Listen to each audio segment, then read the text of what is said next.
बैठा ना तो उसने बच्ची पड़ोस में भेज दी। और जब मैं आया तो मैंने पूछा क्या हुआ? कहा बेटी पैदा हुई थी, मैंने कत्ल कर दी। कहते मैं चला गया, फिर उसने बच्ची ले ली। कहा ये राज तब खुला जब बेटी की उम्र 6 बरस हो चुकी थी। कहते एक दिन मैं अचानक घर आ गया, मैंने दरवाजा बजाया, अंदर से एक बच्ची की आवाज आई, कौन है? मैंने कहा मैं इस घर का मालिक हूं। बच्ची ने दरवाजा खोला, कदम से लिपट गई। मैंने कहा तू कौन है? बच्ची कहने लगी अगर तू इस घर का मालिक है तो मैं तेरी बेटी हूं। कहते हुजूर जब वो मेरे पैरों से लिपटी ना तो मेरा खून खोल गया। मैंने चाहा मैं इसके टुकड़े कर दूं।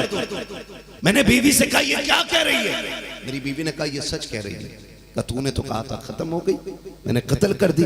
उसकी आंख में आंसू आ गए। कहा कैसे मारती माँ थी, हाथ आगे बढ़ाया हाथ कांप गए। तारीख में एक मुझको डायन लिखा जाता, कातिल लिखा जाता, इसलिए मैं मार ना सकी। हजरत दाहिया कल भी कहते हैं या रसूल अल्लाह मैंने तलवार निकाली ताकि बच्ची का सर उड़ा दूं। का मेरी बीवी आ गई, उसने कहा मेरे सरताज इसे कत्ल न कर, ये मेरी जिंदगी का सहारा है, इसके बगैर मेरा जीना मुश्किल हो जाएगा, मैं इसी के सहारे तो जिंदा रहती हूँ। कहा सरकार मेरी बीवी ने इतना कहा, मैंने तलवार तो रोक दी लेकिन मैं गुस्से में बिस्तर पे जाके लेट गया। कहते हैं सरकार अभी बेटी के प्यार से वाकिफ ना था, जैसे बिस्तर पे जाके लेटा हूँ मेरी वही बच्ची जिसे मैं कत्ल करना चाहता था वो दौड़े दौड़े आई है, कभी मेरे सर पे हाथ रखती है, कभी चेहरा चूमती है, कभी हाथों को चूमती है और रो कहती थी अब्बा जी बता तो सकी इतने दिन कहाँ रह गए थे जब दुनिया के बच्चे अपने बाप को बाप कह के आवाज देते थे, तब मैं उम्मीद करती थी कभी तू आएगा तो अब्बा कह के आवाज दूंगी। जब बच्चे बाप के कंधे पे बैठते थे तब मैं तमन्ना करती थी एक दिन मेरा बाप भी आएगा, मैं भी उसके कंधे पे बैठ करके मेले बाजारों के चक्कर लगाऊंगी। अब्बा तू आ गया है, अब्बा मुझे कल कंधे पे बैठाना है, जब मोहब्बतों की कज़ा हो गई है अब्बा वो पूरी करके दिखानी है। मुझे खिलौने भी चाहिए, मुझे कपड़े भी चाहिए, मुझे प्यार भरा तेरा साथ चाहिए। का सरकार मेरी बेटी बातें करती रही और मैं गुस्से में उसे देखता रहा। मैंने सोचा कैसे पीछा छूटेगा, मैंने आंखें बंद कर ली, ऐसे हो गया कि जैसे सो गया हो। कहते सरकार अपनी बच्ची की मोहब्बतों पे कुर्बान जाऊं। जब उसने देखा मैं सो गया हूं, उसने प्यार भरे हाथों से चादर को पकड़ा के मेरे चेहरे पे डाला है, मुझे धमकी दे के चली गई है। आका मैं उसी के ख्याल में सो गया, अभी सुबह को उठाना था कि बेटी ने आके फिर से मेरे चेहरे की चादर हटाई, मेरे माथे को चूमा। आका उसकी ये अदाएं दिल में घर करती चली गई, उसकी मोहब्बत मेरे दिल में पैदा हो गई, मैं उससे प्यार करने लगा, वो मुझसे प्यार करने लगी। सरकार एक दिन मैं बाजार में था, मेरे कबीले के एक आदमी ने ताना दिया कि अपनी बच्ची को बचा के हमारी बच्चियों का कातिल बना बैठा है। का इसकी बात का सुनना था, मैंने फैसला कर लिया कि अपनी बेटी को भी कत्ल करना पड़ेगा। का सरकार एक दिन मेरी बेटी अपनी माँ के आंचल के साए तले सोई थी, मैंने रात के सन्नाटे में उठ करके चुपके से बेटी को उठाया। बेटी की सरकार भरोसा करती थी मुझ पे, एक सवाल उसने मुझसे नहीं किया था, मैं रात के सन्नाटे में लेके चला। बच्ची ने कुछ नहीं कहा था। आका मैं जब जंगल में चला, सूरज नमूदार होने लगा, मेरे पैर में कांटे चुभे, कांटे चुभे, जख्म बने। सरकार मेरी बेटी ने देखा मेरे पैर से खून निकल रहा है, उसने मेरा दामन पकड़ के रोक दिया। अब्बा बता तो सकी चाह किधर रखा है? मैंने कहा दावत में जा रखे हैं। तब मेरी बेटी ने कहा था अब्बा तेरा खून बहा करके जो खाना मिलेगा हम फाके तो गवारा कर सकते हैं, तेरा खून बहा के रोटी खाना गवारा नहीं।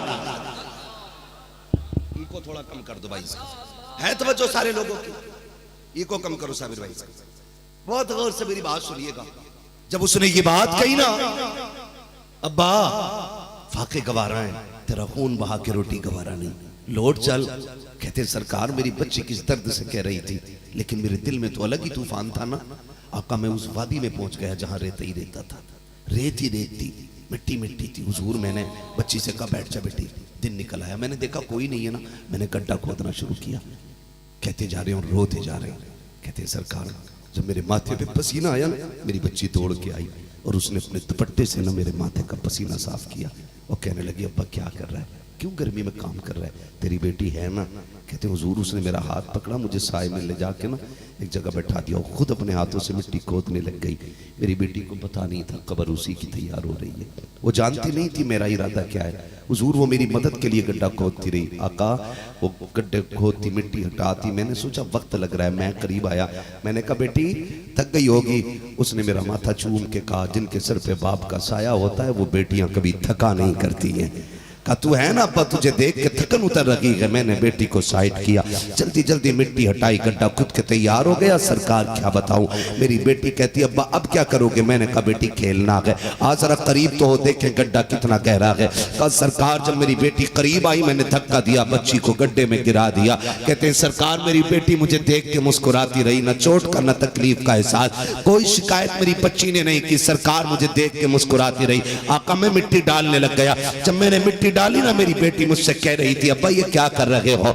मैंने कहा बेटी खेल रहा हूं। कहा सरकार में मिट्टी डालता रहा, जब बच्ची के सीने तक मिट्टी आ गई मेरी बच्ची ने कहा अब्बा अब तो बस कर दे, अब सांस नहीं आ रही है, अब्बा हाथ रोक दे, अब तेरी बेटी का दम घुटने लगा है। ये कहते कहते दाहिया कल्बी के होठ कांप जाते हैं, जबान रुक जाती है। आका कहते दाहिया और क्या हुआ? कि सरकार हिम्मत नहीं हो रही है। आका कहते बता तो सही फिर क्या किया? कहते सरकार मैंने बड़ी तेजी से मिट्टी डालना शुरू की, मिट्टी पड़ते पड़ते जब गले तक आ गई, मेरी बच्ची ने मुझसे कहा था अब्बा बता क्या वाकई तू मुझे कत्ल करना चाहता है? सरकार अब मैंने बेटी से बात करना बंद कर दिया। जब मैंने बेटी से बात करना बंद किया मेरी बेटी समझ जाती है मैं उसे कत्ल करने लाया हूं। उसने कहा था अब्बा आखिरी बात तो बता दे, मेरा कसूर क्या है, मेरी खता क्या है, बता तो सही कि मुझे कत्ल क्यों करना चाहता है? अब्बा बता, अगर तुझे मेरा चेहरा अच्छा नहीं लगा हो तो मैं वादा करती हूँ कभी सामने नहीं आऊंगी। अगर तुझे ये डर है कि मैं तुझसे रोटी का सवाल करूंगी, अब्बा पूरी जिंदगी फाके से काट लूंगी लेकिन कभी तुझसे भीख नहीं मांगूंगी। अब्बा मुझे निकाल लीजिए, मेरा दम घुट रखा है। का सरकार मेरी बेटी इल्तिजाएं करती रही, मैंने बेटी की एक न सुनी। उसके बाद बेटी ने कहा था अब्बा बता तो सही मेरी खता क्या है, मेरा कसूर क्या है, बता तो सही मेरी गलती क्या है, मुझे कत्ल क्यों करना चाहता है? सरकार में बेटी को कोई जवाब न दे सका, मिट्टी डालता रहा। का सरकार जब बेटी को यकीन आ गया कि मैं उसकी नहीं सुनने वाला हूं, आका मेरी बेटी ने हाथ उठा दिए हैं, हाथ उठाए हैं, आसमान की तरफ देख के कुछ कह रही थी। मैंने कान लगा के सुना, देखूं बद्दुआ तो नहीं दे रही है। का सरकार जब कान लगाए तो मेरी बेटी कह रही थी ए मेरे परवरदिगार बता तो सके बेटियों को जीने का हक क्यों नहीं है? अगर जीने का हक नहीं है तो इन्हें पैदा क्यों कर रहा है? और अगर पैदा किया है तो बता जीने का हक कब देगा? का सरकार मेरी बेटी ने कहा था मैंने सुना कि कोई तेरा महबूब आएगा, वो बेटियों को बचाएगा, बता तो सकी वो कब आएगा, कब बेटियां बचाई जाएंगी? मालिक भेज दे बड़ी देर हो चली है, बता तो सही तेरा महबूब कब आएगा? आका जब इतनी बात कही है मैंने पत्थर उठाया उसके सर पे दे मारा और मेरी बेटी हमेशा के लिए उसी गड्ढे में खामोश हो जाती है। सरकार उसके खून के छींटे मेरे दामन पे लगे हैं। आज जब भी सोता हूँ मेरी बेटी आके मेरा दामन पकड़ के कहती है अब्बा बता मेरा कसूर क्या था? हजरत उमर चीख मार के कहते हैं दाइया बस कर दे, देख दीवारें रो रही हैं, अब तो बस कर दे, आका की दाढ़ी तर हो गई है, बंद कर दे अब कुछ ना कहे। आका कहते उमर चुप हो जा। दाइया फिर से उस बेटी की कहानी सुना जो जाते जाते मोहम्मद को आवाजें देती गई है। आका आपको आवाज दी थी, मेरे नबी कहते हैं उसी बेटी की सदा पर लब्बैक कह करके 12 रबीउन नूर की सुबह को आमीना के आंगन से यह ऐलान किया गया था बेटियों रोने की जरूरत नहीं है, इसलिए कि बेटी को बचाने के लिए आमीना का लाल आ गया है। जवाब नारे तकबीर, वाह वाह या रसूल अल्लाह।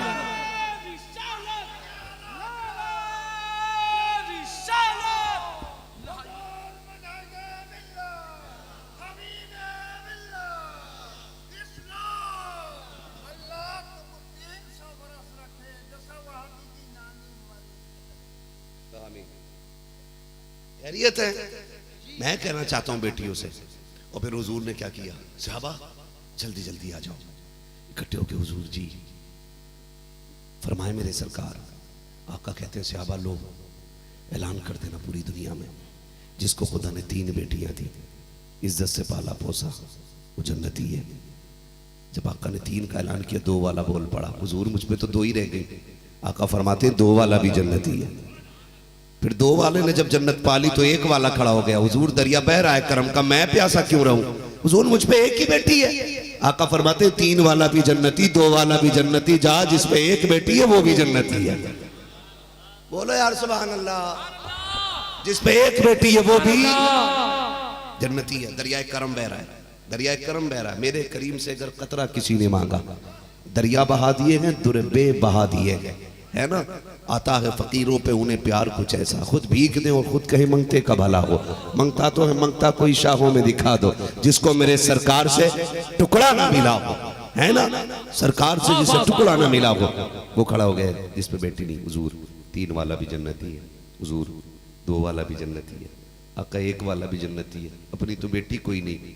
हुजूर मुस्कुरा के देख के कहते हैं, परेशान क्यों होता है, जिस पे बेटी ना हो, बेटी की तमन्ना लेके मर जाए, मैं हाथ पकड़ के उसे जन्नत में दाखिल फरमाऊंगा। ये इज्जतें किसने अता की बेटियों को? मेरे हुजूर ने अता की, मेरे हुजूर ने अता की। मैं फिर कहूंगा बेटियों, तुम्हारा कोई वकार ना था। आज जो तुम घर के अंदर जन्नत बनी घूम रही हो ना, ये ज़हरा के बाबा का सदका है। तो लाजिम है दुनिया फैशन पे डूब मरे, दुनिया तमाशों में डूब मरे, लेकिन तुम ये कहना हम वो करेंगे जो हमारे नबी को पसंद होगा, हमारे नबी को पसंद होगा। इसलिए कि तुम्हें जिंदगी देने वाला अमीना का लाल है, तुम्हें इज्जतें देने वाला अमीना का लाल है, तुम्हें इज्जतों की महराज अता की है मेरे मुस्तफा ने, वरना तुम्हारा तो कोई वजूद ही नहीं था। वो लोगों, खुदा का वास्ता है, आज भी बेटियां मारी जा रही हैं, पहले भी बेटियां मारी जाती थी। फर्क इतना है, पहले पैदा होने के फौरन बाद मार दी जाती थी, आज पैदा होने से पहले बेटियां मार दी जाती हैं, या फिर निकाह के बाद बेटियां मार दी जाती हैं। गलत नहीं कह रहा हूं। आए दिन जहेज के कांड निगाहों के सामने, कभी कैश के लिए बेटी मार दी जाती है, कभी गाड़ी के लिए बेटी मार दी जाती है। एक बेटी की जिंदगी इतनी सस्ती हो गई कि तुम्हें गाड़ी ना मिले तो बेटियों के गले घोट दो, कैश ना मिले तो बेटियों का कत्ल कर दो। इतनी सस्ती जिंदगी हो गई बेटियों की। नहीं, खुदा के वास्ते याद रखिएगा, भला ससुर के देने से नहीं होता, भला खुदा के देने से होता है। ससुर ना दे तो नाराज ना हो, रोना तब है जब खुदा भी ना दे। फिर ये सोचो कौन सा गुनाह हो गया है कि अल्लाह नाराज है, फिर उसे राजी करने की कोशिश करनी है। हुजूर आए तो कायनात मुस्कुराने लगी। हर उस शख्स के घर में झंडा होना चाहिए जिसके घर में बेटियां मुस्कुरा रही हैं। इसलिए कि बच्चियों को अल्लाह ने बाप का सच्चा हमदर्द बनाया है, सच्चा हमदर्द। वो अभी कुछ दिन पहले ना एक बेटी ने अपना लीवर डोनेट किया अपने बाप को, सोशल मीडिया पे मौजूद है। बच्ची ने बाप को लीवर डोनेट किया। इंटरव्यू में बंदे ने पूछा, तूने जिगर का आधा टुकड़ा दे दिया काट के, लीवर दे दिया अपना आधा, अगर मर जाती तो? कहती मैं तो ये सोच रही हूं काश मेरा बाप मुझसे मेरा दिल मांग लेता, काश मुझसे मेरा बाप दिल मांग लेता। कहा दिल के बगैर जिंदा नहीं रहती। कहा तुझे क्या पता है, एक एक सांस मेरे बाप की देन है। इतना सच्चा हमदर्द कहां मिलेगा? ये 12वीं वाले की आमद का सदका है। मुस्तफा आए हैं ना, तब बेटियों को वकार मिला है और हर शख्स को सच्चा हमदर्द मिला है। 12वीं वाले का वास्ता है, बेटियों को फिर से इज्जतें देंगे, हम देंगे इंशाल्लाह, वादा करें इंशाल्लाह।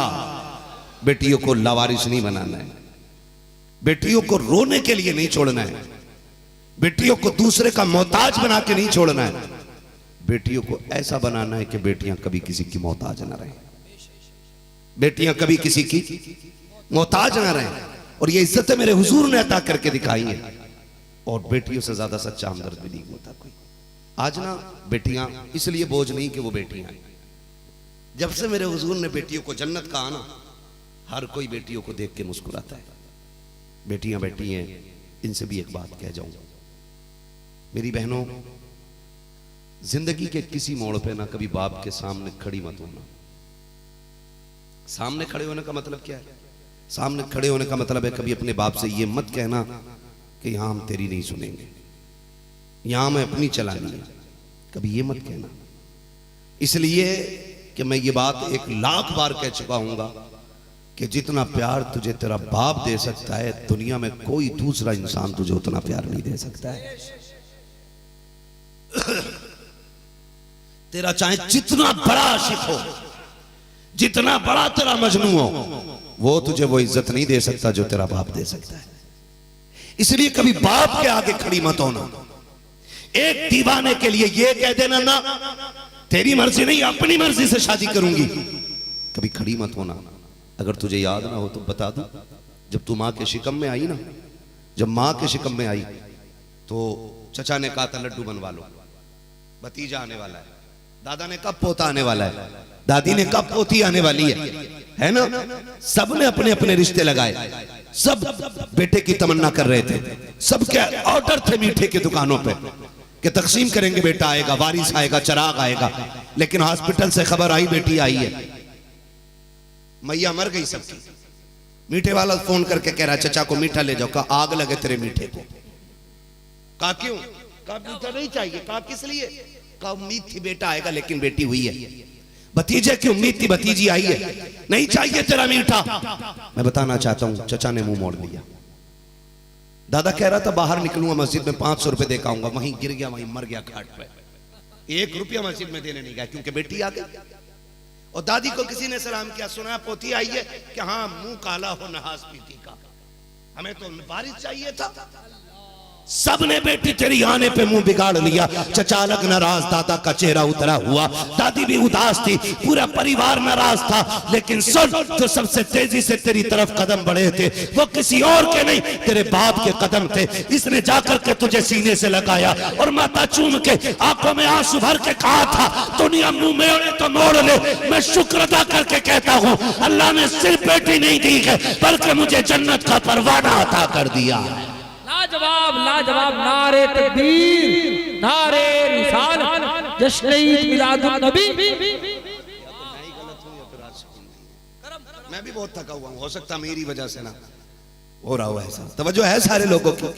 मैं बेटी से कहना चाहूंगा, सबने मुंह मोड़ा, बाप गया, इसने तुझे सीने से लगाया था। इसने नहीं कहा बेटी ये नहीं चाहिए, इसने नहीं कहा मैं इसे सीने से नहीं लगाऊंगा, इसने नहीं कहा मुझे शक्ल अच्छी नहीं लग रही है, बल्कि इसने उठाया और सीने से लगाया और कहा था शुक्र है जन्नत का परवाना मिल गया है। वो मेरी बहन, मेरी बेटी, हाथ जोड़ के कहता हूं जिसने तुझे अपनाया था आज तू उसका मुंह काला करने की कोशिश न करना।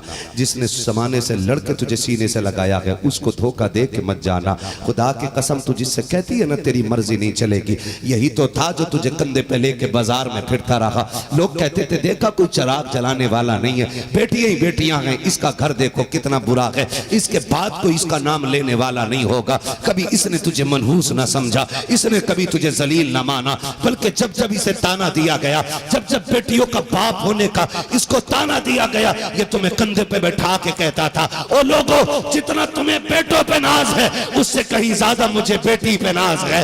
तुम्हें अपने बेटों में वारिस नजर आते हैं, मुझे अपनी बेटियों में जन्नत के टिकट नजर आया करते हैं। वाह, आज इसी से तू कह रही है कि तू मेरा लगता क्या है। वो वीडियो देखी, किसी गैर के साथ बच्ची भाग गई है ना, और बाप उसके साथ शादी करना नहीं चाहता। बाप ने कहा बेटी ले पगड़ी रख दे रहा हूं तेरे पैर पे लौट चल। तो बच्ची ने क्या कहा मैं नहीं जानती ये कौन है। मैंने कहा ऐसी औलाद को पैदा होने से पहले मर जाना चाहिए, जिसे बाप की पगड़ी और इज्जत की लाज ना हो, उसे जीने का हक किसने दिया है। जो तुझे बेटी कह के पालता रहा, जो तुझे जिगर का टुकड़ा कहता रहा, आज उसी का मुंह काला कर दिया, आज उससे जीने का हक छीन लिया, आज उसे हंसने का हक नहीं रहा। मेरी बेटियों मर जाना, कभी बाप की इज्जत पे आंच मत आने देना। इसलिए कि जब दुनिया ठुकरा रखी थी तब यही तुम्हें सीने से लगा रखा था, और दुनिया कहती थी देखो बेटियां ही बेटियां, कोई नहीं। तो ये तुम्हें बैठा के कहता था दिल थोड़ा ना करना, अल्लाह ने हुजूर को भी तो 4 बेटियां अता फरमाई है ना, हुजूर को भी तो 4 बेटियां अता फरमाई है। अल्लाह ने हुजूर के घर में भी 4 गुल खिलाए। बेटियां बोझ होती तो खुदा महबूब के आंगन में कभी 4 फूल न खिलाता। 4 बेटियां दे के बता दिया लोगों बेटे आए तो नस्ल चलती है और बेटियां आए तो जन्नत का टिकट बनती है। हाँ जी, ये ख्याल रखिएगा। जरूरी नहीं है कि हर जलने वाला चिराग उजाला ही करे, कुछ चिराग धुआं भी कर दे। हर बेटा लायक हो, लाजिम नहीं, औलाद वो अच्छी है जो नेक हो, माँ बाप के लिए सदका जारिया हो। बेशक वरना बदअमल औलाद तो माँ बाप के लिए एक बहुत बड़ा बोझ होती है। इसलिए कि औलाद नेक हो तो कब्र में राहत होती है, औलाद बदअमल हो जाए तो कब्र में माँ बाप को जिल्लत उठानी पड़ती है। लेकिन बेटियां जितनी भी होती हैं माँ बाप के लिए जन्नत का टिकट होती है। इसलिए मैंने कहा 12वीं वाला आया तो बेटियों को जीने का हक मिला। बेटियां आई, लोगों ने ऐलान किया, लोगों जब हुजूर की बेटी हुजूर के जिगर का टुकड़ा है तो फिर हमारी बेटी भी हमारे जिगर का टुकड़ा है। आज कहते हैं ना अल्लाह ने शुक्र है 4 बेटियां दी हैं। और याद रखो, आखिरी बात कह रहा हूं, खुदारा जिस घर में मैयत पड़ी हो ना और रोने की आवाज ना आए, समझ लेना इसकी कोई बेटी नहीं है। जिस घर में मैयत पड़ी हो और कोई रोने वाला ना हो ना, तो समझ लेना बेटी नहीं है। इसलिए कि बेटे जायदाद के वारिस होते हैं, बेटियां बाप के प्यार की वारिस होती हैं। ये सच्चा मोहसिन मेरे रब ने हुजूर के सदक़े में अता फरमाया। इसे लोग खो देते थे, इसे लोग कत्ल कर देते थे, इसे जीने का हक नहीं था। फिर अल्लाह ने बेटी को इतनी बड़ी नेमत बना दिया कि बाप इसे देख देख के जी रहा है, इसे देख देख के बाप जिंदा है, इसे सुन सुन के बाप जिंदा है। मैंने कहा था और ये बात आज भी कहता हूँ, एहसान मिलाद वाले तेरा, तूने इतना अच्छा हमदर्द हमें दे दिया। हमने देखा है जब बाप का जनाजा पड़ा हो तो बेटे थोड़ी देर रो के उठ लेते हैं, लेकिन बेटियां पूरी रात जनाजा छोड़ के नहीं जाती हैं। उनसे कहा जाए ना सो लो, कहती है तू सोने की बात करता, देख कुछ देर का मेहमान है मेरा बाप, ये चला जाएगा, फिर ये तस्वीर हमेशा के लिए खाक में मिल जाएगी, फिर ये मिलने नहीं आएगा, फिर ये दिखेगा नहीं। वो कहता जितनी भी देर बैठना है ना, मुझे बाप के चेहरे को देख लेने दे। मैंने आज तक किसी बेटी को बाप का जनाजा छोड़ के सोते हुए नहीं देखा है। मैंने यहां तक तो देखा है जब बाप के जनाजे उठते हैं ना तो बेटियां लावारिसों की तरह दौड़ा करती हैं, कहती हमें भी साथ ले चलो, इसके बगैर अब जीने का हक नहीं रह गया है, अब इसके बगैर जिंदगी का कोई मतलब नहीं है। खुदा की कसम ये सच्ची वारिस बेटियां होती हैं। आज अगर तुम बहन वाले हो तो ये 12वीं वाले मुस्तफ़ा का सदका है। आज अगर तुम बेटियों वाले हो तो ये 12वीं वाले का सदका है। आज अगर तुम्हारे आंगन में खुशियां मुस्कुरा रही हैं तो मदीने वाले का सदका है। इसीलिए मैं कहता हूं, वो जो न थे तो कुछ न था, वो जो न हो तो कुछ न हो, जान है वो जहान की, जान है तो जहान। वाह वाह वाह, जिंदाबाद जिंदाबाद। हर उस शख्स को भी 12वीं का झंडा लगाना चाहिए जिसके घर में बेटियां मुस्कुरा रही हैं, और हर वो शख्स हुजूर का मिलाद मनाए जिसको मां जैसी दौलत मिल गई, जिसको मां जैसी दौलत मिल गई है। मां तो अगर जानवर भी हो ना, मुर्गी हो, तो बच्चों से इतना प्यार करती है कि बिल्ली से लड़ जाती है। मां अगर हिरन हो तो शेर से लड़ जाती है। मां अगर कनीज़े फातिमा ज़हरा हो तो सोच औलाद से कितना प्यार करती होगी, औलाद से कितना प्यार करती होगी। मां प्यारी है, जिसके सदक़े में मां मिली है उस नबी का झंडा प्यारा नहीं है ना? उस नबी का झंडा प्यारा नहीं है? जिसके सदक़े में माँ का एहतराम मिला है वो 12वीं वाला प्यारा नहीं है? हुजूर आए तो माओं का एहतराम मिला है, हुजूर आए तो माँ जैसी दौलत मिली है ना? पूरा दिन बैठ के कह रही है माँ के कदमों के नीचे जन्नत है। माँ किसने कहा हुजूर ने। मैंने कहा जिसने 12वीं में आके माँ के कदमों के नीचे जन्नत रख दी है, उसकी आमद का 12वीं में जश्न मनाते हुए तुझे बोझ लगता है? और फिर हम वही बात कहेंगे, खाते हैं तेरे दर का, पढ़े मेरे साथ, खाते हैं तेरे दर का, पानी है तेरा पानी, दाना है तेरा दाना। हुजूर आए तो बेटियां मुस्कुराई, हुजूर आए तो बहनों को जीने का हक मिला, हुजूर आए तो रिश्तों की कदर हुई, हुजूर आए तो बात समझ में आई कि बाप चीज क्या होता है। हुजूर वो हैं जिन्होंने आके माँ बाप के हुकूक सिखाए हैं, जिन्होंने हमें इंसान कामिल बनाया। लोगों कुछ करना न करना, 12वीं वाले की आमद पे जश्न जरूर मनाना है। मनाएंगे इंशाअल्लाह, मनाएंगे इंशाअल्लाह। फिर हम क्यों ना कहें सुबह तैबा में हुई सदका लेने नूर का, सदका लेने नूर का, मैं गदा तू बादशाह, नूर की सरकार। क्या इसमें तोड़ा नूर का, नूर दिन दोना तेरा, दे डाल सदका नूर का, तेरी नस्ले पाक में है। तू है ने नूर तेरा, तू है ने नूर तेरा। तो हुजूर आए, आप इस पैगाम को याद रखिएगा। माँ की भी इज्जत करनी है, बहन की भी इज्जत करनी है, बेटियों की भी इज्जत करनी है। और याद रखिएगा, आप किसी की बेटी को पैर की जूती न समझें। हाँ, किसी की बेटी को पैर की जूती नहीं समझना है। आप चाहते हो आपकी बेटियों को जिंदगी में सुख मिले, तो आप दूसरे की बेटी को इज्जत दो, खुदा आपकी बेटियों को इज्जत अता फरमाएगा। करेंगे इंशाअल्लाह, वादा करते हैं इंशाअल्लाह। दूसरे की बेटियों का दर्द समझिए, जैसे अपनी बेटियों का दर्द समझते हो ना, इसी तरह दूसरे की बेटियों का दर्द समझिए। और खास बात, माँ बाप की इज्जत कीजिएगा। करेंगे इंशाअल्लाह, माँ बाप की इज्जत करेंगे। इज्जत का तरीका यह होना चाहिए, आप रोटी बाद में खाइए, पहला लुकमा माँ बाप को खिलाएंगे। है ना भाई? क्या बात है। पहली रोटी पे हक किसका रहेगा? किसका? इधर वाले बोले पहली रोटी पे हक किसका? गरम रोटी पे हक किसका? ताजा रोटी पे हक किसका?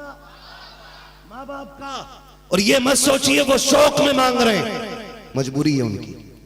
अगर दाढ़ दांत होते वो तुमसे गरम रोटी ना मांगते। जब दाढ़ दांत थे तो पत्थर चबा जाते थे, पत्थर चबा जाते थे। आज वो गरम रोटी इसलिए नहीं मांग रहे कि उनके शौक शुरू हुए, बल्कि वो इसलिए मांग रहे क्योंकि आज ना उनके दांत नहीं है काटने के लिए। ठंडी रोटी कटती नहीं है मसूड़ों से। वो बेटा कहता जी जवानी में बड़े शौक किए, जो अब करोगे ये ताना न देना। ओ भाई, जवानी तेरे लिए इन्होंने लुटा दी है, तू अपनी जवानी अपने माँ बाप के लिए लुटा, ये तेरी जिम्मेदारी बनती है। और नौजवान जब कह देता ना अम्मा ने मेरे लिए किया ही क्या है, अब्बा को ताने देके कह रहा है ये छप्पर। जब मैंने होश संभाला तो छप्पर था, तुम्हारा था ही क्या? ये बेटा बाप से कह रहा है ये जो बिल्डिंग बनाई है ये मेरी बनाई हुई है। मैं कहता हूं इतना ना कर, एक झटका देगा अल्लाह, सारे सरिये निकाल के बाहर रख देगा, सारे सरिये। तू कह रहा क्या बनाया? मैं कहता हूं जवानों से, जवानों अगर तुम्हारा बाप रक्षा चलाता है ना, बड़ी गाड़ियां उसके पास नहीं है और रक्षा चलाता है, ड्राइवर है, साइकिल चलाता है, उसके कदमों को दबाया करो, बैठ के कहा करो तेरा एहसान है, तूने पसीना बहा के खिलाया है, किसी का हराम का खून बहा के नहीं खिलाया है। का एहसान है तूरा, तेरा एहसान है तेरा कि तूने हलाल के लुक़मे खिलाए हैं, किसी को सता के हराम के सोने के लुक़मे नहीं खिलाया। ये कहा करो अपने बाप से। और कभी कंधे दबाया करो बैठ के उसके, बूढ़ा हो गया है, कमजोर हो गया है, थक गया है, आज इतना थक गया है ना कि वो बस अपनी जगह से उठने की हिम्मत नहीं करता। वो कहा था ना किसी ने, वो परिंदा जिसे परवाज से फुर्सत ना थी, आज तन्हा है तो दीवार पे आ बैठा है। आज तन्हा है तो दीवार पे आ बैठा है।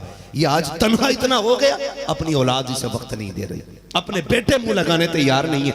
और हम निकल जाते कई यारों के साथ बैठेंगे, तुझे दोस्तों के लिए तो वक्त मिलता है, अपने बाप के लिए वक्त नहीं है। तू दोस्तों के लिए 2-2 घंटे निकाल लेता है, बाप के लिए 10 मिनट नहीं है। फिर कहता मुसीबतों ने घेर लिया है, बरकतें रूठ गई है, तुम्हें खुदा का वास्ता देख के कहता हूँ जाओ रोज के 10 मिनट से माँ बाप के लिए निकालो, इनके कदमों में बैठो, कभी कंधे दबाया करो, कभी पैर दबाया करो, और इनके साथ बैठ करके प्यार भरी बातें किया करो। अल्लाह की इज्जत की कसम खा के कहता हूँ, लाखों पीर मिल करके तुझे वो नहीं दे सकते हैं जो एक गरीब बाप के उठे हुए हाथ तुझे दे सकते हैं। जवाब नारे तकबीर, नारे रिसालत, अज़मते वालिदैन, खिदमते वालिदैन। लेकिन इसे क्या मालूम था, मैं जिसके लिए मंडी में रोज खड़ा हो रहा हूं, मैं जिसके लिए धूप बर्दाश्त कर रहा हूं, जिसके लिए भीग के घर आया हूं, जिसके लिए रात के 3-3 बजे सफर करके घर आया हूं, कल ये जवान होकर गाड़ी खरीद के लिखेगा ये मेरी मां की दुआ है। मेरी मेहनत का कोई मोल नहीं लगाएगा, ये सिर्फ लिख देगा मां की दुआ है। मेरे रक्षकों का कोई इसकी जिंदगी में मोल नहीं रहेगा। मैंने जो धक्के खाए हैं इसकी नजर में उन धक्कों की कोई कीमत नहीं रह जाएगी। इसकी कामयाबी में लिखेगा ये कि ये मेरी मां की दुआ है। बाप जानता नहीं था, कहीं ना कहीं ये सितम किया है हमने, सितम किया है। और ये हमारी गलत शेरो शायरी की वजह से हुआ है। जिसने भी लिखा पढ़ा सारा मां पे ही लिख दिया। 2 शेर बाप के लिए किसी के मुंह से नहीं फूटे। यही वजह है, मकान पे देखो तो माँ की दुआ है, गाड़ी पे देखो तो माँ की दुआ है, बाइक पे देखो तो माँ की दुआ है। बाप किधर चला गया? वो रात भर मंडी में खड़ा रहा, सुबह तक उसने खड़े होकर के तेरे लिए 4 पैसे कमाए, तेरी फीस भरी, आज वो कुछ नहीं रह गया,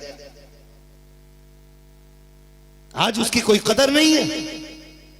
आज दिन अखबारों में लाशें देखो, का कौन है का लाइन जोड़ रहा था, लाइट आ गई, मर गया।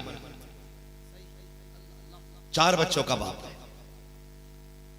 पढ़ो अखबार, मजदूरी कर रहा था, आसमान से बिजली गिरी, मर गया, 3 बच्चों का बाप है। बोझ लेके जा रहा था, ठोकर लगी, हड्डी टूट गई कमर की, मर गया, 2 बच्चों का बाप है। ये जो रोड पे मर रखा है, ये तुम्हारा बाप नहीं तो कौन है? बिजलियां जिस पे गिरी, ये बाप नहीं तो कौन है? जो छत से मजदूरी करते हुए गिर के मर गया, वो बाप नहीं तो कौन है? इसी दिन के लिए मजदूरी की थी इसने कि तुम्हारे जेब पे बिल्ला लगे, कंधे पे बैच लगे और तुम गाड़ी में बैठो, उस पे लिखो मां की दुआ है। आज इस बाप की उस मजदूरी के लिए 2 हर्फ तुम्हारे पास नहीं। तुम्हें 12वीं वाले का वास्ता है, जब भी लिखना तो लिखना, ये मेरे बाप वालिदैन की दुआएं हैं, ये मेरे माँ बाप की दुआएं हैं। इसलिए कि बच्चे वही कामयाब होते हैं जिनकी कामयाबी में माँ बाप का हाथ होता है। अपनी मर्जी से कोई कामयाब नहीं होता है, कोई कामयाब अपनी मर्जी से नहीं होता है।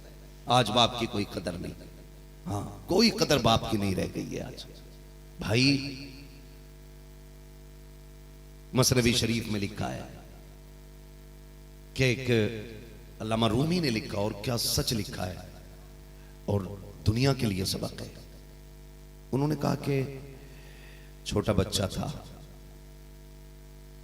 नई नई जबान चली थी, तुतला के जबान चलाता था।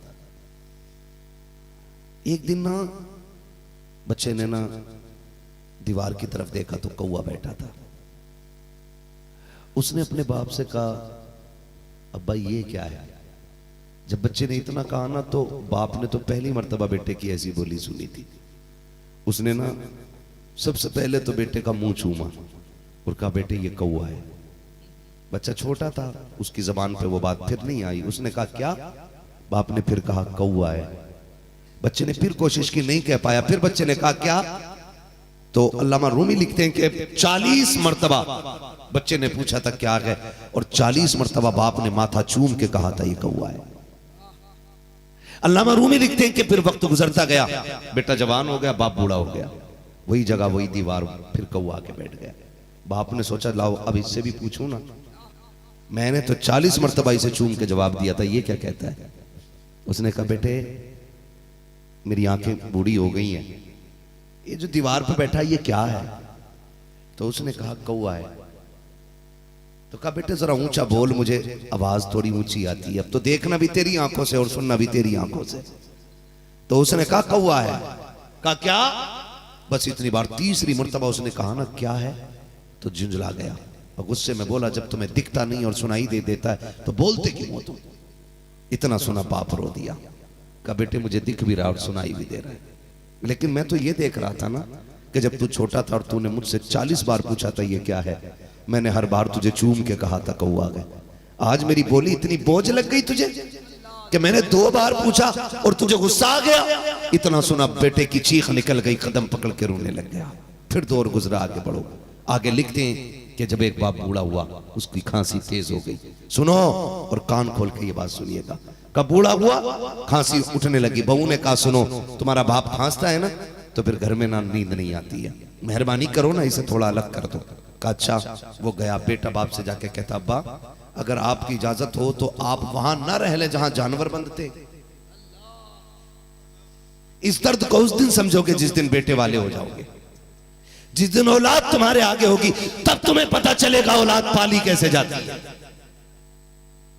उसने कहा, अब्बा वहां ना डाल दो तुम्हें जहां तुम जानवर रहते, गाय बैल भैंस बनते हैं, घोड़े बनते हैं। उसने कहा, क्यों? कहा, तुम्हारी खांसी से बच्चों को तकलीफ है। बाप ने कहा, ठीक है बेटे, अगर मेरी खांसी से तकलीफ है तो तेरी मर्जी है। जब डाला ना बाप को वहां जहां जानवर बनते, एक कंबल दिया उसने, कहा, अब्बा इसे ओढ़ लेना। पुराना फटा कंबल था, पोता साथ में था। उसने ना बाप दादा के कंधे से कंबल उतारा और पैर के नीचे दबा के आधा फाड़ लिया। आधा दादा के कंधे पे रखा, काई से ओढ़ना और आधा लेके चला। बाप ने कहा बेटे अल्लाह ने सब कुछ दिया है, हम पैसे वाले हैं, ये पुराना कंबल आधा फाड़ के क्यों लेके जा रहा है? उसने कहा मेरे पास तो सब कुछ है, ये इसलिए लेके जा रहा हूँ कि आज दादा बूढ़े हुए तो आपने इनको यहाँ डाला है, कल जब तुम बूढ़े होगे ना तो मैं तुम्हें यहीं डाल के जाऊंगा। आधा कंबल दादा के काम आ रहा है, आधा कंबल आपके पास आपके काम आएगा। इतना सुना बाप की चीखें निकल गई, उसने अपने बाप के कदम पकड़े, कहा माफ कर दे, पता चल गया है जो माँ बाप को तकलीफ देता है उसकी सजा आखिरत के लिए मुअख्खर नहीं की जाती है, माँ बाप के गुस्ताखों को सजा दुनिया में दी जाती है। और याद रखिएगा जो माँ बाप की इज्जत करेगा वो दुनिया में औलाद से इज्जत पाए। क्या बात करेंगे इंशाअल्लाह, माँ बाप की इज्जत करेंगे। 12वीं वाला आया तो माँ बाप की इज्जत मिली है और हमें माँ बाप जैसी दौलत मिली है। अभी पढ़ा था ना भाई ने हमारे, यार अब मेरे माँ बाप को तू रखना सलामत, वरना मेरे जीने की दुआ कौन करेगा। यही तो लोग हैं ना जो बगैर किसी लालच के, हाँ यही तो लोग हैं ना जो बगैर किसी लालच के लाखों दुआएं बेटे की झोली में डाल देते, और बेटा रात को भी आता है ना कुछ लेके तो माँ से छुपा के लेके आता है।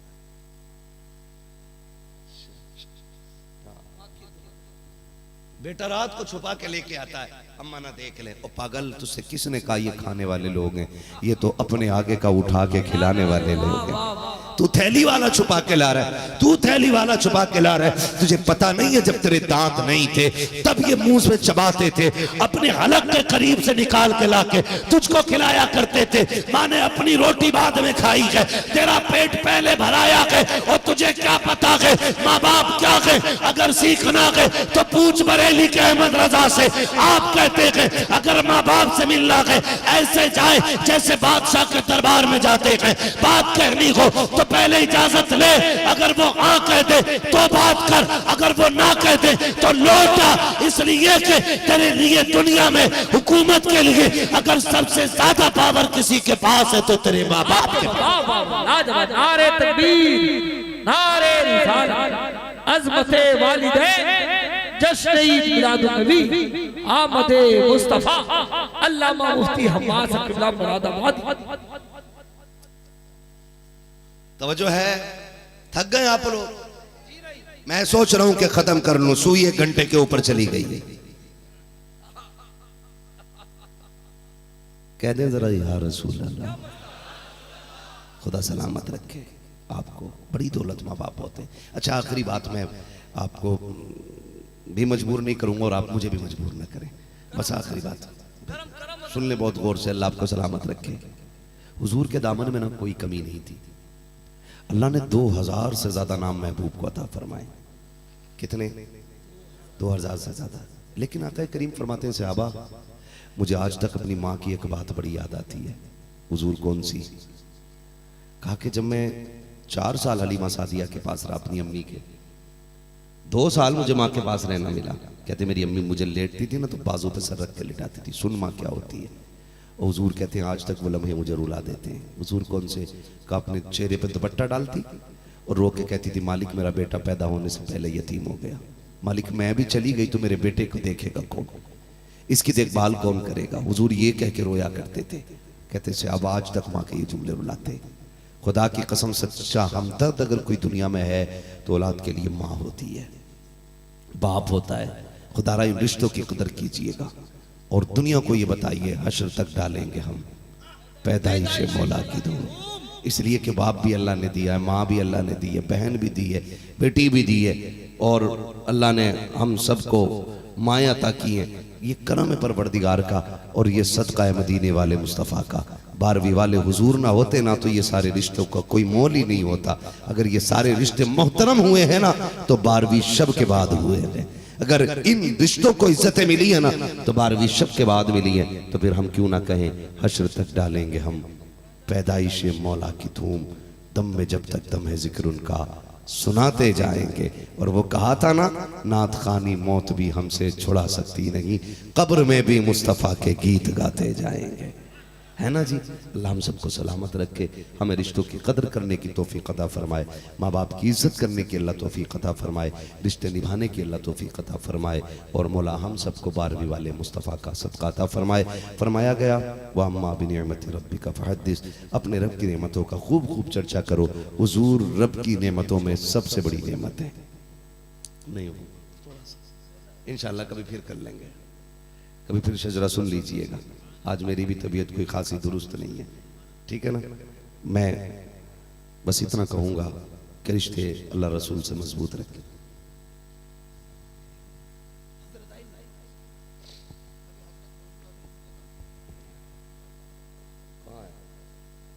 आ रहे हैं नहीं भी दो शायर बैठे हुए हैं, इंशाअल्लाह नात खानी भी होनी है, कोई मसला नहीं है, खुदा सलामत रखे। और एक बात मैं कह दूं आखिर में, जब तक जिंदा रहना ना, अपने बच्चों को मसला के आला हजरत की गुट्टी पिलाते रहना, याद रखना।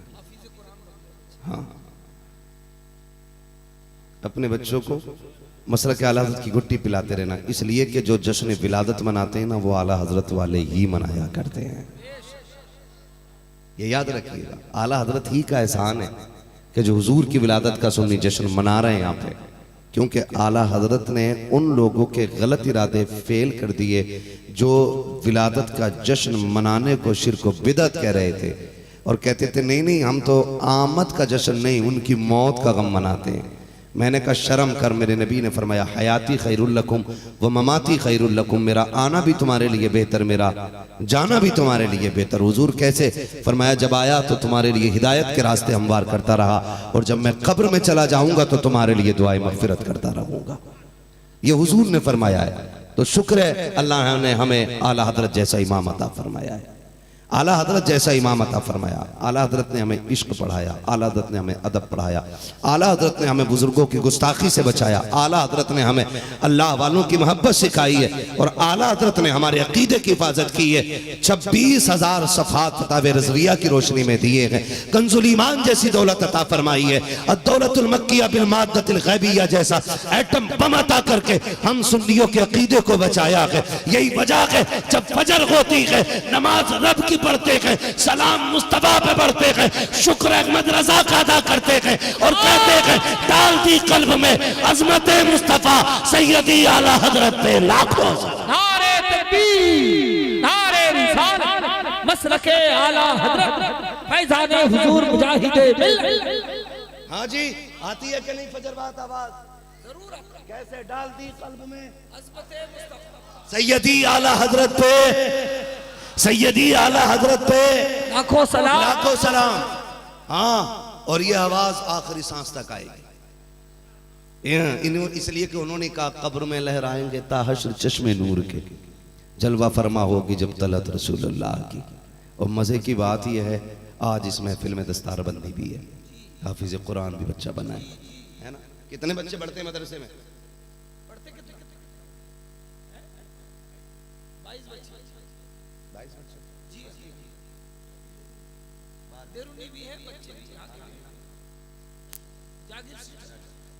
सलामत रहें, जी चाहता दुआ दे जाऊं। आपके इदारे में 22 बच्चे पढ़ते हैं, और करम यह है खुदा का कि हुजूर ने उनके खाने का इंतजाम आपके दस्तरखान पे किया है। इसका सिला क़यामत में मिलेगा। हाँ, और सही बताऊं ये हुजूर के मेहमान है, हुजूर के मेहमान। आप हुजूर के मेहमानों को खाना खिलाओ तो क़यामत में हुजूर की चौखट से खाली तो नहीं लौटोगे ना। और याद रखिएगा जब ये जन्नत में जाएंगे ना, छोटे छोटे लोग, छोटी जमात, छोटी उम्मत, ये हाफिज कुरान, लेकिन जन्नत में छोटे होके नहीं, जन्नत में बड़े होके जाएंगे, बड़े होके जन्नत में जाएंगे। और जन्नतियों की लाइन लगी होगी, जहन्नमियों की भी लगी होगी। जहां के लेगा हम में से कोई जहन्नमी वाली लाइन में फंस गए, भाई अख्तर रजा साहब बचा लो, तुम तो जन्नत वाली लाइन में हो, हम इधर फंस गए। ये कहेंगे क्यों क्यों बचाऊं भाई?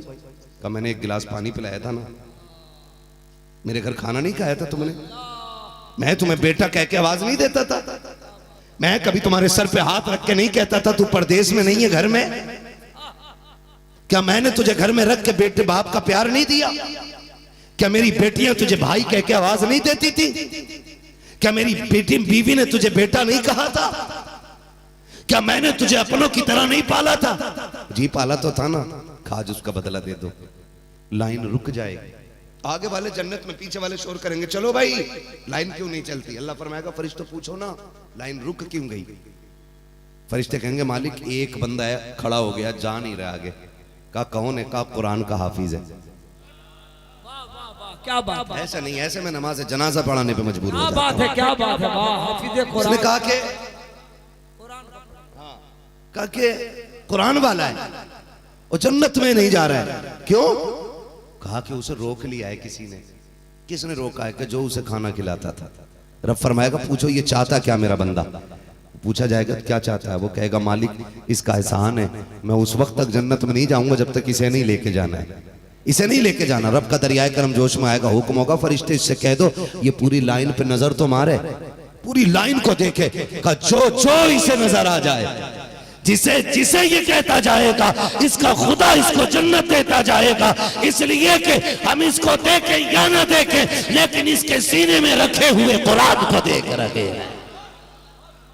नारे तकबीर, नारे रिसालत, अज़मते कुरान, अज़मते कुरान, हाफिज़े कुरान, दारुल उलूम हबीबे मिल्लत।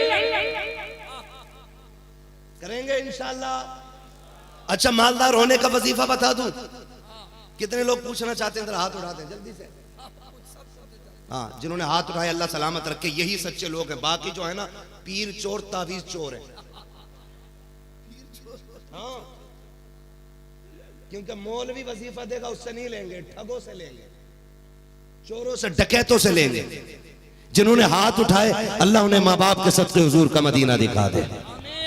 सुनो, अगर अमीर बनना चाहते हो तो मेरे पास वो ढोंग वाली डोरियां नहीं है, धोखा देने वाले तावीज नहीं है। मैं एक वजीफा बता के जा रहा हूं। अमीर बनना चाहते हो ना तो मदरसे के बच्चों को खाना खिलाया करो। बहुत अच्छे, वाह। अमीर बनना चाहते हो ना किसको खाना खिलाना है? मदरसे के बच्चों। जोर से किसे? मदरसे के बच्चों को खाना खिलाया करो। हमारे घर के अंदर कितने बच्चे हैं? 3, 5, 7, 9 ऐसे ही है ना, है ना? तो हम 7 बच्चों को खाना खिला रहे हैं। एक बच्चा कुरान वाला भी शामिल कर लिया, वो 7 का खाना 9 को पूरा हो जाएगा। लेकिन तुम नहीं जानते हो, लोगों को लगता है कि भाई एक बंदा बढ़ रहा है, लेकिन तुम नहीं जानते हो एक के बढ़ने से अल्लाह 9 लोगों का रिज़्क़ अता फरमा देता है। एक के बढ़ जाने से 9 का रिज़्क़ अल्लाह अता फरमाता है। अमीर बनना चाहते हो ना तो फिर कुरान वालों को खाना खिलाओ। और ऐसे नहीं कि डिस्पोजल पुराना बर्तन जो सबसे घटिया बर्तन है वो दिया ना, सबसे अच्छा बिस्तर बिछा क्योंकि मेहमान हुजूर का है। सबसे अच्छा बर्तन दे क्योंकि मुस्तफ़ा का हुजूर मेहमान है। सबसे अच्छी जगह बैठा क्योंकि हुजूर का रिश्तेदार लगता है, मेहमान हो गया है। जब से मदरसे में आ गया हुजूर का मेहमान हो गया, ये खिलाई से खाना। जब खाना खिलाएगा ना फिर देखना इसकी उंगलियां सालन में डूबेंगी, अल्लाह उंगलियों के जरिए बर्तनों में बरकतें नाजिल फरमाएगा। खिलाओ इन्हें और फिर देखो अल्लाह कितनी बरकतें अता फरमाता है। जाओ, गारंटी है मेरी, जिसमें फाके होते हैं वो कुरान वाले को खिलाना शुरू कर दे। जिस घर में रिस्क की कमी हो वो कुरान वालों को खिलाना शुरू कर दे।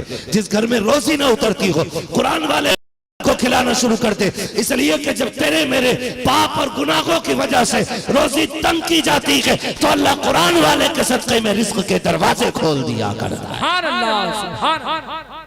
खिलाएंगे इंशाअल्लाह, खिलाइएगा। कुरान वालों की इज्जत कीजिए, मदरसे का ताउन कीजिए, अपने बच्चों को बढ़ाइए। एक पेड़ कुरान वाला जरूर लगाइए ताकि मरने के बाद उसकी ठंडी हवा के झोंके कब्र तक आते रहे।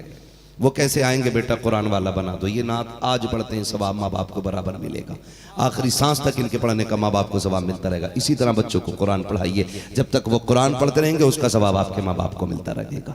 करेंगे ना इंशाअल्लाह? पढ़ाएंगे ना? हमारा शरीफ वाले एक बात कहते हैं, आधी रोटी खाएंगे, आधी रोटी खाएंगे, जोर से आधी रोटी खाएंगे, बच्चों को पढ़ाएंगे। आप पेट काट लीजिए, बच्चों को पढ़ाइए, इसलिए कि जो हुकूक बम बारूद और तोप से नहीं लिए जाते वो कलम से हासिल किए जा सकते हैं। आपका बच्चा IAS IPS होना चाहिए, आपका बच्चा MBBS BOMS होना चाहिए, आपका बच्चा जो है ना एक बड़ी पोस्ट पे होना चाहिए, आपका बच्चा वो होना चाहिए जो कलम की ताकत रखता हो। इसलिए कि जब ताकत कलम की इस्तेमाल होती है तो बड़े बड़ों की गर्दनें झुक जाया करती हैं। याद रखिएगा, जितना पढ़ोगे उतना आगे बढ़ोगे। 12वीं वाले आका ने कहा था इक़रा बिस्मि रब्बिकल लज़ी खलक़, ये पहला पैगाम था जो 12वीं वाले नबी के सीने पर उतारा गया है। इसलिए आज उनकी उम्मत से रिक्वेस्ट करता हूं कि सारे ये कोशिश करें, पेट काटेंगे लेकिन पढ़ाई पूरी करेंगे इंशाअल्लाह, पढ़ेंगे इंशाअल्लाह। बस जो हुआ अगला तुम कमा फरमाए रब्बे कायनात, जिंदगी ने दिया साथ फिर होगी मुलाकात, चमन रहा फूल खिलेंगे, जिंदगी रही फिर मिलेंगे। बस सारे लोग कलमा शरीफ पढ़ लीजिए, ला इलाहा, इतनी आहिस्ता से पढ़ेंगे, जोर से पढ़िए, ला इलाहा इल्लल्लाहु मुहम्मदुर रसूलुल्लाह। है ना, हुजूर हबीब मिल्लत की आमद होने वाली है, तब तक के लिए तो मेरे सीने में नहीं होगा, वो प्यार मेरे सीने में आपके लिए नहीं होगा जो आपकी बख्शिश का दर्द आपके बेटे के सीने में होगा। अपने बेटे को इतना पढ़ा लो कि मुसल्ले पे जनाजे की नमाज पढ़ाने के लिए आपका बेटा खड़ा हो, और जब मैयत आपकी पड़ी हो जनाजे पे नमाज पढ़ा, बेटा खड़ा होगा ना, वो कहेगा अल्लाहुम्मा गफिर ली हय्यिना व मय्यतिना व शाहिदीना व गायबीना व सगीरीना व कबीरीना व ज़करीना, पढ़ता चला जाएगा, रोता चला जाएगा। मोती समझ के शाने करीमी ने चुन लिए। भाई जैसे रो के कहेगा अल्लाह बख्श दे, मेरा बाप है, बख्श दे इसे, पूरी जिंदगी ना मालिक इसने मुझे पढ़ाने में वक्त गुजार दिया, ये मालिक इसने मुझे कुरान दिया था, मालिक मगर इसे सुनने का मौका ना मिल सका, मालिक आज ना इसे बख्श दे। जब रो के बेटा इतना कहेगा, वो बड़ा करीम है, वो ना राजी हो ना तो पहाड़ बराबर सोने से भी राजी नहीं होता, और वो मानने पे आए तो आंसू के कतरे से मान जाया करता है, वो भीगी आंख से मान जाता है। रो के कहेगा ना अल्लाह बख्श दे इसे, मेरा ईमान कहता है नमाज खत्म बाद में होगी, अल्लाह बाप की मगफिरत पहले फरमा देगा। इसलिए ना अपने बख्शिश का इंतजाम करें। और बेटों से भी कहूंगा जो पढ़ गए ना, पढ़ गए, बेटों से भी जो हाफिज हैं कहूंगा सुनो, अब्बा ने तुम्हें पढ़ाया, मजदूरियां की, वक्त नहीं मिल सका उन्हें आपके लिए कुछ करने सुनने का, है ना, वो मर गए ना, अब उनकी कब्र पे जा और क्या अब्बा तुझे मजदूरियों ने फुर्सत न दी और मुझे मजबूरियों ने फुर्सत न दी, आज तू कब्र में फुर्सत से लेटा, मैं तेरी कब्र पे फुर्सत से आ गया हूँ, मैं तुझे पूरा कुरान पढ़ के सुनाने आया हूँ। खुदा की कसम पूरा कुरान जब बेटा कब्र पे बैठ के पढ़ेगा ना और पढ़ के उठेगा तो वन्नास की सीन से पहले पहले अल्लाह गुनाहगार बाप की भी मगफिरत फरमा देगा। तो कम से कम ये इंतजाम कीजिएगा, अपने बच्चों को पढ़ाइएगा, पढ़ाएंगे इंशाअल्लाह, कुरान वाला बनाएंगे इंशाअल्लाह। अगर हम नहीं पढ़ा रहे या नहीं पढ़ पा रहे तो कुरान वालों की इज्जत करें, इनकी खिदमत करें, मेहनत से इदारा चलाते हैं, इन्हें ताने ना दें, इन्हें गालियां ना दें, इनके लिए उठ के खड़े हो जाया करो, इसलिए कि ये अपने बाप की किताब नहीं रसूल पाक की किताब पढ़ाने पे लगे हुए हैं। और जब ये तुम्हारे दरवाजे पे जाए चंदा लेने ना, हकीर ना समझना, इस्तकबाल कर, पानी पिला, इज्जत से बैठा, ओके बिस्मिल्लाह हुजूर का भेजा हुआ मेहमान आ गया है, ये क्या कहते हैं हुजूर का भेजा हुआ मेहमान आया, जी आप दुख उठा के आए, माजरत चाहता हूं तकलीफ दी है आपको, कहिए कैसे आना हुआ, वो कहे कि आज मदरसे के बच्चों को खाने की जरूरत है, पानी की जरूरत है, आंख में आंसू भर लाना, रुख करना मदीने की तरफ और रो के कहना आका मेरा नसीब अपने लिए मेरा इंतखाब किया है, आका जेब तो क्या है जान भी तेरे लिए हाजिर है। वाह नारे तकबीर, नारे रिसालत, पैगाम इस्लाम, करेंगे इंशाअल्लाह, इज्जत करेंगे। और कभी कभी ना कभी कभी बुला के भी दिया करो, हाँ कभी कभी बुला के भी दिया करो। आपने इदारा देखा ना धामनगर शरीफ में है, कितने बच्चे पढ़ते हैं शमील भाई वहां, सुभान अल्लाह। मैं कभी कभी सोचता हूं कि एक बाप से 4 बच्चे मुश्किल से पढ़ते हैं, मगर वाह रे मुजाहिदे मिल्लत तेरी छत्र छाया, तू एक नहीं 300 को मोहब्बत के साए में पाल रहा है, 300 को, और ऐसे नहीं शान से पाल रहे हैं, शान से पाल रहे हैं। जाके देखो, खुदा की कसम कुरान वालों की खिदमत का नतीजा क्या होता है। आज मुजाहिद मिल्लत एक एक हिंदुस्तानी के दिल की धड़कन बने हुए हैं। उड़ीसा वाले शायद इसलिए नाम लेते होंगे कि उनके नाम पे खाने मिल जाता है, उनके नाम के टुकड़े मिल रहे हैं। धामनगर शरीफ वाले शायद इसलिए नाम लें कि उनकी जमीन पे बसे हुए हैं, लेकिन हिंदुस्तान वाले इसलिए नाम लेते हैं क्योंकि उन्होंने कायनात में इश्क़ रसूल की शम्मा जला रखी है। नारे तकबीर, नारे रिसालत, फैज़ाने सरकार मुजाहिदे मिल्लत, किरदारे मुजाहिदे मिल्लत, दारुल मुजाहिदे मिल्लत, दारुल हबीबे मिल्लत, हुजूर हबीबे मिल्लत, अल्लामा मुफ्ती हम्मास क़िबला मुरादाबाद, सरज़मीने न्यूसियारिया दानदी, जश्न ईद मिलादुन नबी। देखिए यहाँ भी अदारा जो चल रहा ना, ये भी अदारा दारुल हबीबे मिल्लत।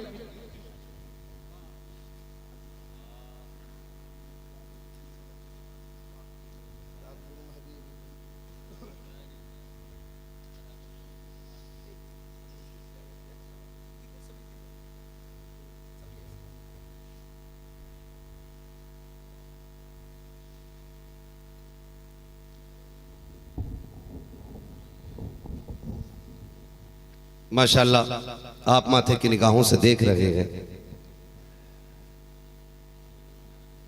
कि सरकार हबीब मिल्लत की आमद हो चुकी है। दारुल उलूम हबीब मिल्लत के इस अजीम महफिल की सरपरस्ती और सदारत आज सरकार हबीब मिल्लत फरमा रहे हैं।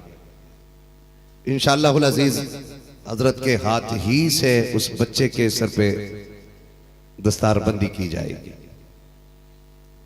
इदारे मदारिस, इनमें पढ़ने वाले और इनमें पढ़ाने वाले, ये दोनों ही अल्लाह रसूल के प्यारे होते हैं। करेंगे इनकी खिदमत इंशाअल्लाह। धामनगर शरीफ की नगरी जाके देखिए आप, एक नहीं 300 बच्चों की किफालत भी हो रही है, जमानत भी हो रही है और उनको दीन मतीन का मुजाहिद भी बनाया जा रहा है। पूरी दुनिया सरकार मुजाहिद मिल्लत के नाम के नारे लगाती है, पूरी दुनिया, क्योंकि जिंदगी दीन के नाम कर दी है, जिंदगी दीन के नाम कर दी है। खुदा की कसम अपने दिलों में वही जज्बा पैदा करो, कुरान वालों की खिदमत करो, कुरान वालों से मोहब्बत करो। और ये वो शख्सियत हैं जिन्हें मोतमजे ताजुश शरिया कहा जाता है। हाँ, यानी कि मसलक के आला हजरत के सच्चे नकीब हुजूर सरकार हबीब मिल्लत की जात है जी। सरकार हबीब मिल्लत की जात है जो यकीनन सूफी बासफा भी है, मुत्तकी व पारसा भी है। यकीनन अल्लाह ने जितनी इज्जतें दी हैं उसके साथ साथ इज्जत से ज्यादा हया भी अता फरमाई है। ना मैंने आज तक गुफ्तगू में कभी बेतकल्लुफी देखी और ना कभी वाहियात बातें, ना बेजा किसी से बात, ना बिला जरूरत नजर का उठाना, ना बिला जरूरत नजर का झुकाना। खुदा की कसम मैं कभी कभी सोचता हूं अगर हबीब मिल्लत की अदाएं ऐसी हैं तो मुजाहिद मिल्लत की अदाएं कैसी होगी। कभी कभी सोचा करो। और इन बड़ों को देख करके बहुत बड़े याद आते। और याद रखिए, वली होता ही वो है जिसे देखो तो खुदा याद आ जाए और जिससे मिलो तो मुस्तफ़ा याद आ जाए, है ना। अल्लाह सलामत रखे हुजूर हबीब मिल्लत की ज़ात को और इनका साया अहले सुन्नत के सर पे ता देर कायम व दायम रखे। और अल्लाह ऐसे सरपरस्तों को हमारी उम्र लग जाए जो पूरी ज़िंदगी दीन की खिदमत में लगाए रहते हैं, दीन की खिदमत में। अल्लाह हमारे घर के एक एक बच्चे को कुरान वाला बनाए। हाँ, बस अब मैं ड्यूटी मेरी मुकम्मल हो गई है। वह अम्मा बिनिअमति रब्बी का फहद्दिस, अपने रब की नेमतों का खूब खूब चर्चा करो। बस इसी के साथ बात तमाम। जो हुए गलत उनको माफ़ फरमाए रब्बे का।